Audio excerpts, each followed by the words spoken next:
hall.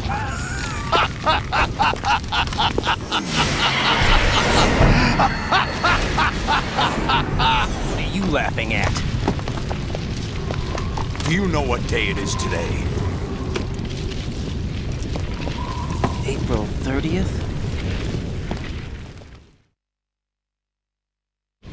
That's right.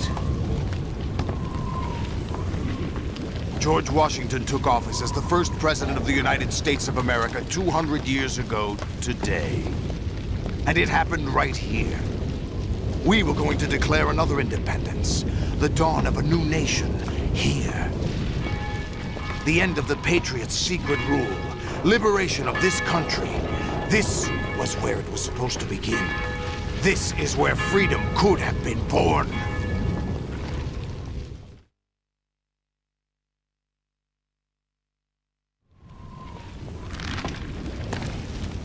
All you want is power at any cost. Jack, it's not power I want. What I wanted to take back from the Patriots are things like freedom, civil rights, opportunities. The founding principles of this country. Everything that's about to be wiped out by their digital censorship. Jack, listen to me. We're all born with an expiration date. No one lasts forever. Life is nothing but a grace period for turning the best of our genetic material into the next generation. The data of life is transferred from parent to child. That's how it works. But we have no heirs, no legacy. We brothers are called les enfants terribles. Cloned from our father, with the ability to reproduce conveniently engineered out. What is our legacy if we cannot pass the torch? Proof of our existence, a mark of some sort. When the torch is passed on from parent to child, it extends beyond DNA. Information is imparted as well.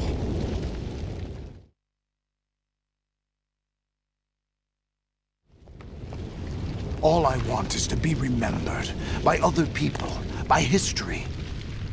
The Patriots are trying to protect their power, their own interests, by controlling the digital flow of information. I want my memory, my existence to remain.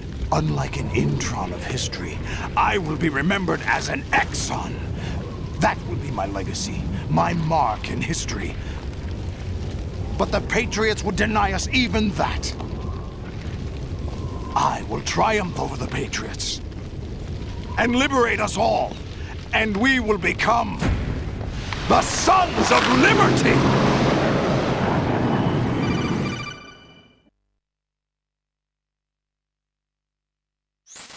Raiden, are you receiving? We're still here. How's that possible? The AI was destroyed. Only GW. Who are you?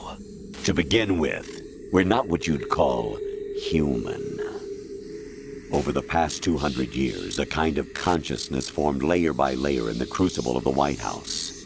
It's not unlike the way life started in the oceans 4 billion years ago. The White House was our primordial soup, a base of evolution. We are formless. We are the very discipline and morality that Americans invoke so often. How can anyone hope to eliminate us? As long as this nation exists, so will we. Cut the crap! If you're immortal, why would you take away individual freedoms and censor the net? Jack, don't be silly. Don't you know that our plans have your interests, not ours, in mind? What? Jack, listen carefully, like a good boy. The mapping of the human genome was completed early this century. As a result, the evolutionary log of the human race lay open to us. We started with genetic engineering, and in the end, we succeeded in digitizing life itself. But there are things not covered by genetic information. What do you mean? Human memories, ideas, culture, history. Genes don't contain any record of human history. Is it something that should not be passed on? Should that information be left at the mercy of nature?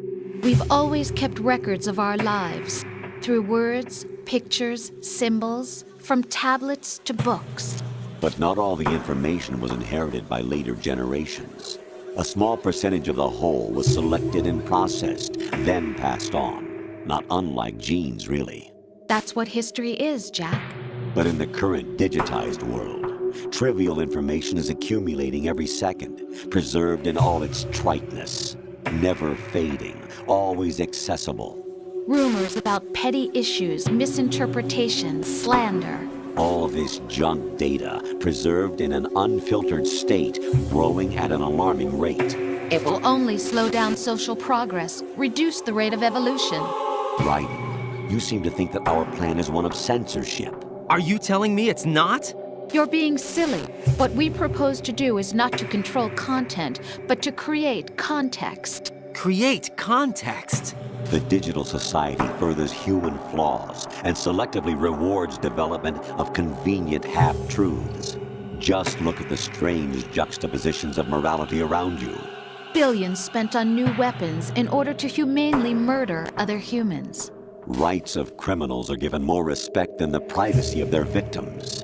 Although there are people suffering in poverty, huge donations are made to protect endangered species. Everyone grows up being told the same thing. Be nice to other people. But beat out the competition. You're special. Believe in yourself and you will succeed. But it's obvious from the start that only a few can succeed. You exercise your right to freedom, and this is the result. All rhetoric to avoid conflict and protect each other from hurt. The untested truths, spun by different interests, continue to churn and accumulate in the sandbox of political correctness and value systems. Everyone withdraws into their own small gated community, afraid of a larger forum. They stay inside their little ponds, leaking whatever truth suits them into the growing cesspool of society at large. The different cardinal truths neither clash nor mesh. No one is invalidated, but nobody is right. Not even natural selection can take place here. The world is being engulfed in truth. And this is the way the world ends, not with a bang, but a whimper. We're trying to stop that from happening. It's our responsibility as rulers. Just as in genetics, unnecessary information and memory must be filtered out to stimulate the evolution of the species. And you think you're qualified to decide what's necessary and not? Absolutely. Who else could wade through the sea of garbage you people produce, retrieve valuable truths, and even interpret their meaning for later generations? That's what it means to create context. I'll decide for myself what to believe and what to pass on. But is that even your own idea? Or something Snake told you? That's the proof of your incompetence right there. You lack the qualifications to exercise free will. That's not true. I have the right. Does something like a self exist inside of you? That which you call self serves as nothing more than a mask to cover your own being. In this era of ready-made truths, self is just something used to preserve those positive emotions that you occasionally feel.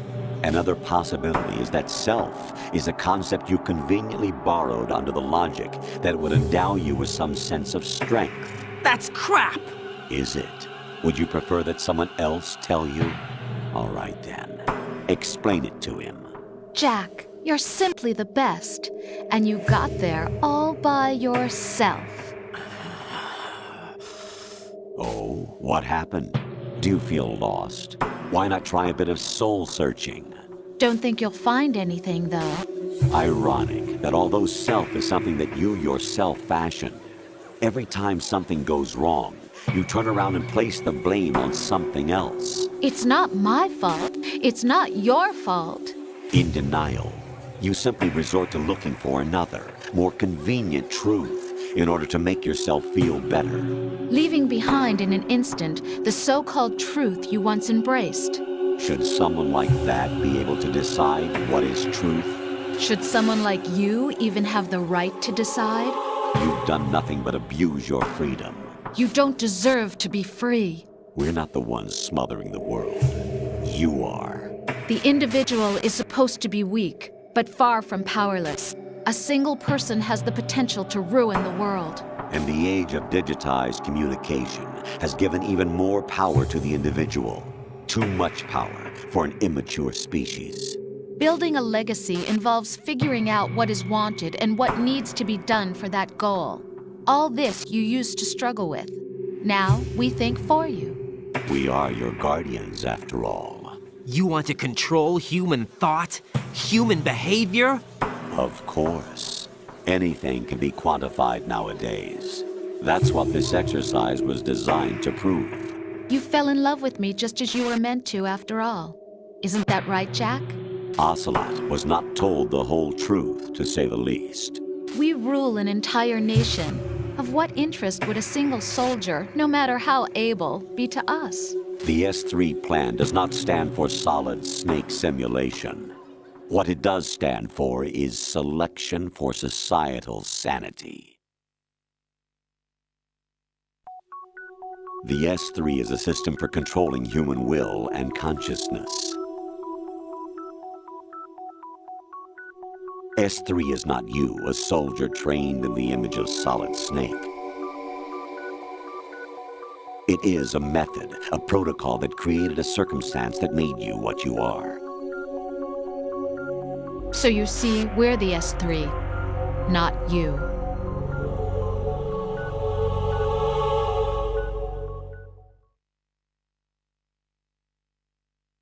What you experienced was the final test of its effectiveness. That's crazy.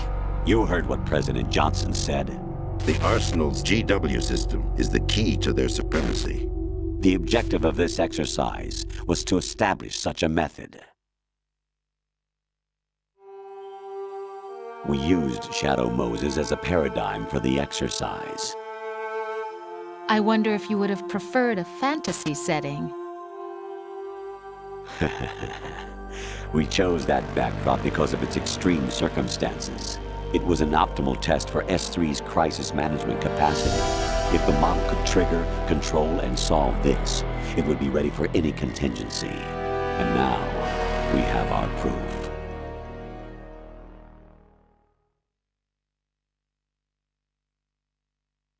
Raiden, there are also reasons behind your selection.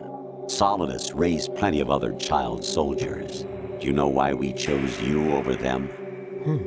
It was because you were the only one who refused to acknowledge the past. All the others remember what they were and pay for it daily. But you turn your back on everything you don't like. You do whatever you like, see only the things you like, and for yourself alone. Yes, Rose can attest to that. You refused to see me for what I was. I lied to you, but I wanted to be caught. You pretended to be understanding, to be a gentleman. You never made a conscious attempt to reach out to me. The only time you did was when I gave you no choice but to do so. I was just trying not to. What? Trying not to hurt me? Dear, the one you were trying not to hurt was yourself. Avoiding the truth under the guise of kindness is all that you did. It occurred to you to do nothing but look out for yourself. Even if you claim that it was for my sake, that feeling was nowhere to be seen. In the end, everything was for your sake. I was never part of the picture. Exactly right.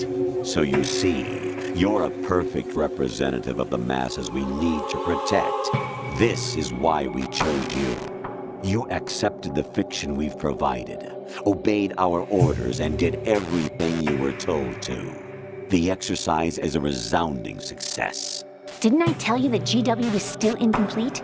But not anymore, thanks to you. Your persona, experiences, triumphs, and defeats are nothing but byproducts. The real objective was ensuring that we could generate and manipulate them. It's taken a lot of time and money, but it was well worth it considering the results. I think that's enough talk. It's time for the final exercise. Raiden, take Solidus down. Think again. I'm through doing what I'm told. Oh, really? Aren't you forgetting something? If you die, my child dies. The termination of vital signals from your nanomachines means the death of Olga's child. Not to mention the death of Rose. She's wired the same way. Rose, does she actually exist? Of course I do, Jack. You have to believe me. Damn! It will be a fight to the death. Solidus at least wants you dead. We will collect the necessary data from this last fight. Then we'll consider the exercise closed. So, Jack the Ripper, will it be Solidus, the Patriots' creation, or you, Solidus's creation? Our beloved monsters, enjoy yourselves.